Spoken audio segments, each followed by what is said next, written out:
Hey everybody out there, this is Seto, and today for you guys I'm going to be profiling for you my Dark World deck. Now I should mention to you guys that the ban list that is speculated to come out this month, September 2017, is not out yet at the time of me making this video. However, I personally believe that when the ban list does come out, it will not affect this deck and this build that much, if at all. So I'm just letting you guys know that. But Dark Worlds, I've played this deck for a long time. I originally played it back in the GX era, back when Graceful Charity was still legal for like a little bit.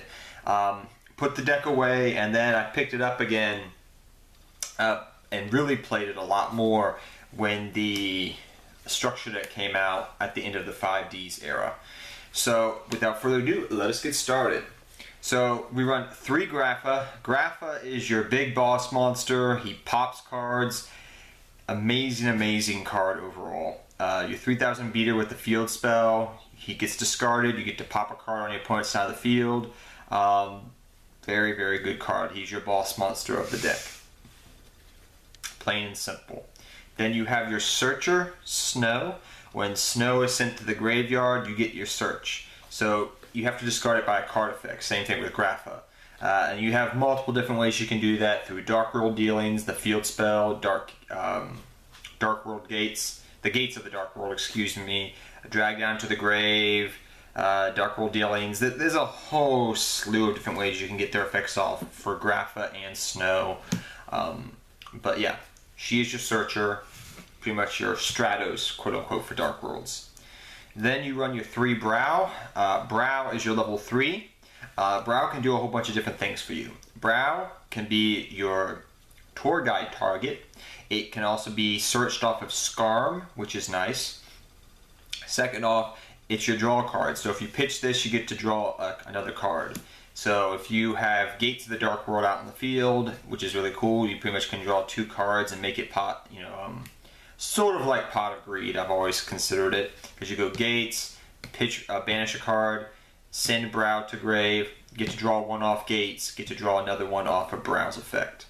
So that's the nice thing about that. So Brow is very good. Snow and Brow, as well as the next one we're going to talk about in a second, are ways to bounce back for your Grapha. So if you have Grapha and grave, you can bounce Brow or Snow back for Grapha. That's the old-fashioned way of doing it. Then we run 2 Beige. Now, this deck is a lot different than probably what you're used to in Dark Worlds. There's a whole bunch of Dark World builds I've seen and played throughout the course of Yu-Gi-Oh's history. Everything from Turbo level 8s, running trade-ins, Into the Void, the Dark, what was it, the Gates of the Dark. It was like some gimmicky build that ran like an old card from Pharaonic Guardian. There's been a whole bunch of different builds I've run throughout the years. Heroes. There's a lot of different ways you can play Dark Worlds, is what I'm trying to say to you. Just as many as there are for Light Swarms, just about, if you get creative enough. There was Dark Creator Turbo, I remember at one time, that was really popular. But this is just standard Dark Worlds, which seems to be, even though it's the most simplistic way of playing the deck, it functions the best, especially with the new card, the Dark World Banishing, or Brainwashing, excuse me, which is the new card in the deck. So with that in mind, and the ability to discard your opponent discarding your Dark World cards and you getting those secondary effects, well, let me just say it's really good. So Beige is really useful because you can discard this and you can get a free bounce back for Grapha. Alright, so you can be like, okay, pitch it with Dark World dealings, it goes to grave, then it gets bounced back because it was discarded.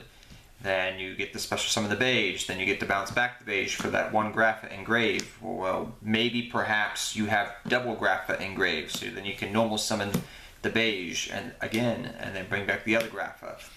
Or you can use it in a whole bunch of different ways, because you can go pitch the Beige, okay, it gets special summoned. Normal summon Snow, say you're trying to get over a big monster like going into Utopia the Lightning or something. And then you can go for a rank 4 play like that. So Beige is multi-versatile. He's a 19 beat stick with gates on the field, so sometimes he does put in work, but mainly you use him for rank 4s, Allure of Darkness fodder, and you use him for bouncing back for Grapha for a free Grapha, pretty much. So you don't have to waste your normal summon. So double beige.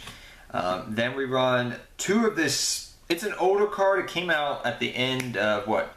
Prio, I think it came out of. So that would have been, I forget which set Prio is off the top of my head when that came out exactly. I think that was at the end of the Zexal era, I think. But yeah, this card's really good. So it's a 24 beater, which is nice. It's actually bigger than gold or Silva, which we'll talk about in a second here, because it's 24, so it gets more attack with gates. But on top of that, it actually has the best effect if you're trying to use Dark World Brainwashing, if you guys don't know what it does. So if you don't know what this one does, you can discard. Okay, if this card was discarded from your hand to your graveyard by your opponent's card effect, you can special summon 1 Fiend type monster from your deck to either side of the field.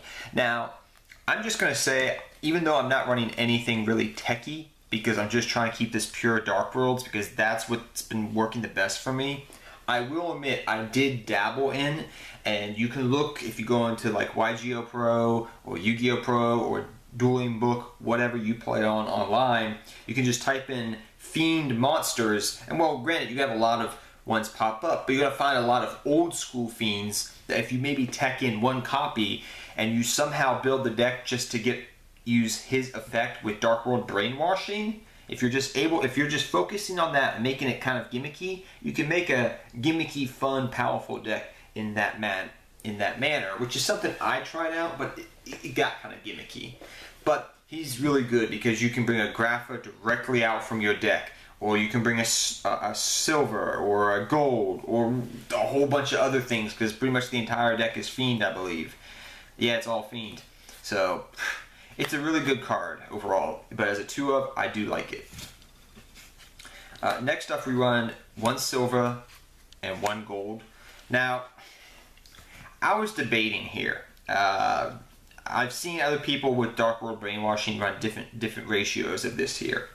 I've seen people run Lucent and not gold and silver anymore. All right, I have seen that, and that's a possibility you could do.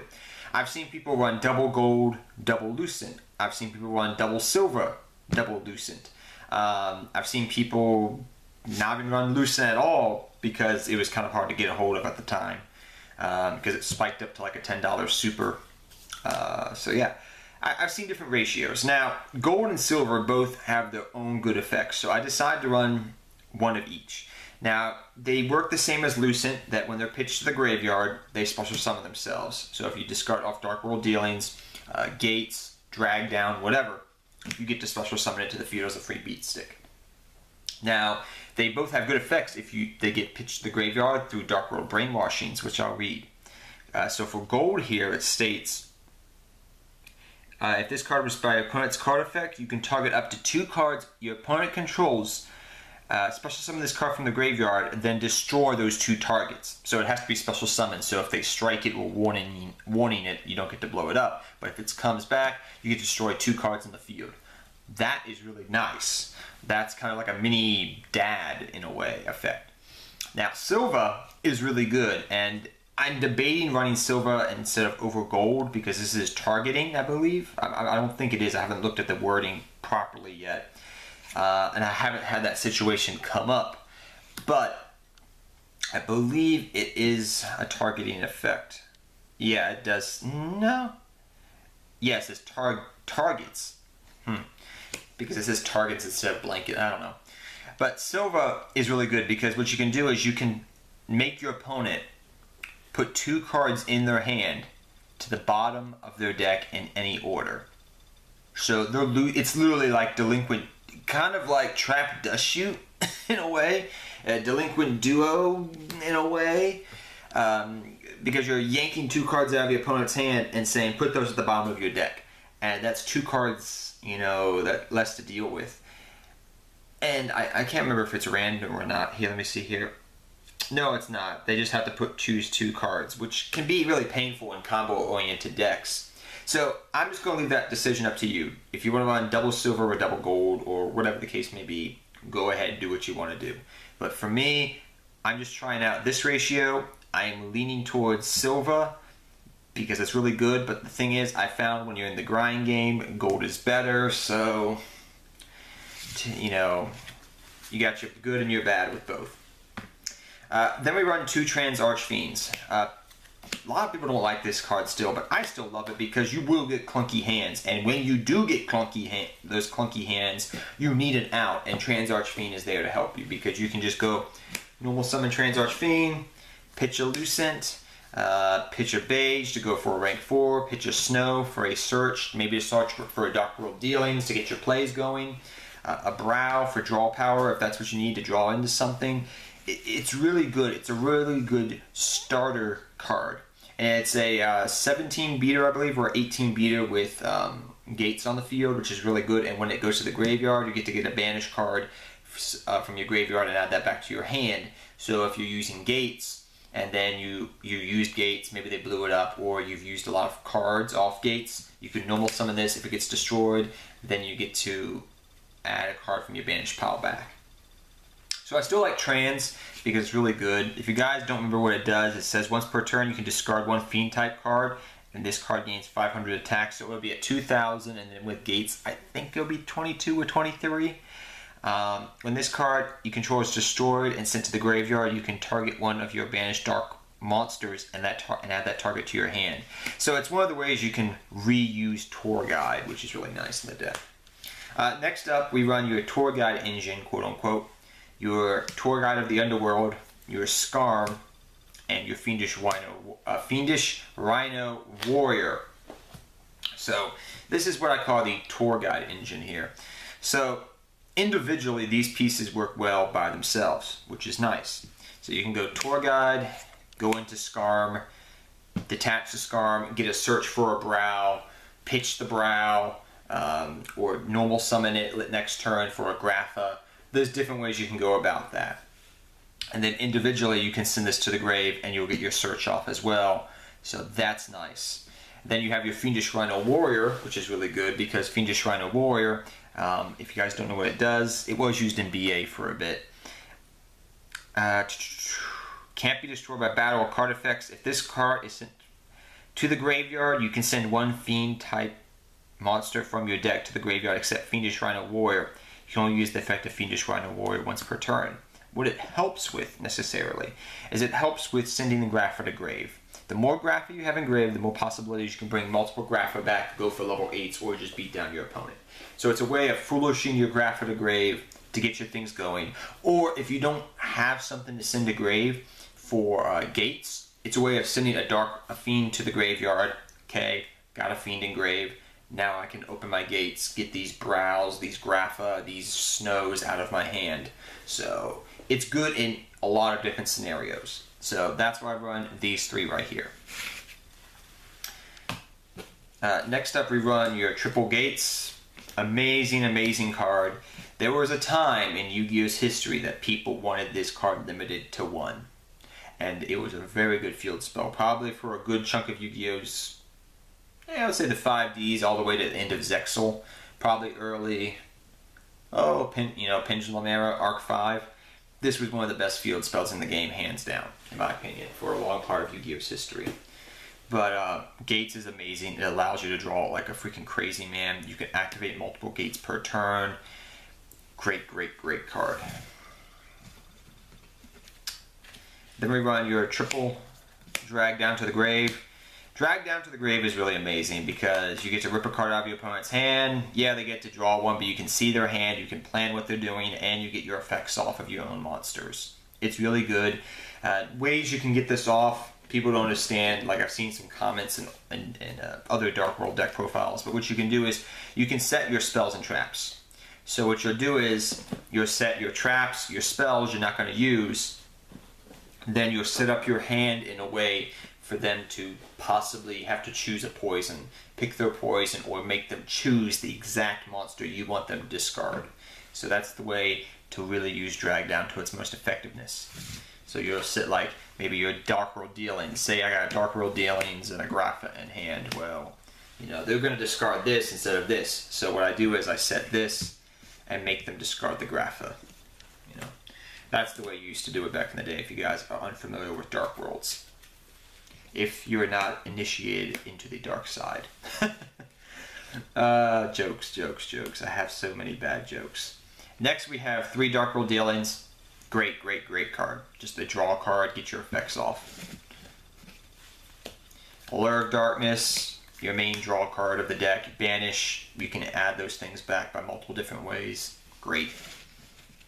Really brought the deck back to life with that at 3 of. Your 1 Upstart Goblin, your 1 Foolish to get your effects and send Grapha to grave. Your Soul Charge. Now, you instead of running Soul Charge, you could run this old card, which is called Gateway of the Dark to the Dark World, which is a really, really good card. And I really wanted to fit this card in the deck, but I just couldn't find room. If I was to run a 41 card deck, I would run this because it's really good. But Soul Charge is just a little better, I feel like. But yeah, that's the 1-ofs, and then we also run Regeki as well for clearing boards. So yeah, you could easily take this out and then put in gates, and then if you're going into game, if you're going second, then you can side in the Regeki if that's what you want to do it. If that's the way you would like to do it, if you're playing in a tournament. Then you run 2 Dark World Brainwashing, really, really good card. You get your secondary effects off your Dark World monsters, really amazing card. Not broken, but really good because it really helps. It's been very, very hard, unless you were playing Dark World mirror matches, to get your secondary effects off your Dark World monsters, and this really helps. It's something I've been wanting for years. Then you run your 1 Skill Drain and you 1 Eradicate Epidemic Virus. The reason we do not run Deck Devi is because against some decks it's not as good, but it's definitely, if you're taking to a tournament, you want to side deck your Deck Devis. But you don't need a main deck them. But yeah, that's your main deck right there. You could run other things like Solemn Strike, Solemn Warning, depending upon what you would like to take out of the deck. It's up to you. On to the extra deck now. For your level 8 Exceed plays, we run Zombie Stein because he's a 4,500 beater. Your Divine Dragon Knight Felgrant. Your number 38 Hope Harbinger Titanic Galaxy. And this guy who can go for game, number 32 Lancelot, the Dark Knight of the Underworld. So those are your level 8s that you run. For your level 4s, Castell, Master Key Beetle, your Utopia package, so 39, Utopia Prime, and Utopia the Lightning. Then for your other level 4, you run Downward Magician for your level 3, so you can rank up perhaps and run over something. It's something that you do from time to time. But for your level 3s, Leviair is a staple. You could even run Leviair as a 2-of. Dante, number 47 Shark Drake, Nightmare Shark, excuse me, number 47 Nightmare Shark, Phantom Knight Break Swords, and Super Quantum Mega Beast Grand Pulse. That's your last card right there that you run. So pretty straightforward there. But that is the Dark World deck, guys. I hope you guys all enjoyed it. The deck is pretty straightforward, I would say. Honestly, it's powerful. It's not as powerful and broken as it was at one point in time. I mean, there was a time that people that have played this game for a long time will know what I'm talking about, that people hated this deck to death. Like, they wanted the deck dead. It never got a lot of YCS tops. It did get a couple of tops at YCSs back in the day. I remember at Long Beach in California, I know, and I know it got one down in Florida at a YCS down in Florida, I think Orlando. So it's got a couple of tops at YCSs, and it did really good on the regional circuit. I had a lot of fun playing the deck. It was just nasty. But it's a really good deck. It's a decent, fun, cheap, good deck. And it's very powerful, especially in the Link era, because you can go for, you don't rely upon the extra deck, so you can just make some extra deck monsters and just beat your opponent into the face with Grapha and all the other Dark World monsters that you have. But till next time, take care, have fun dueling, good luck dueling. Hope you guys all enjoy this deck profile, and I'll see you guys next time. Good luck dueling to all of you.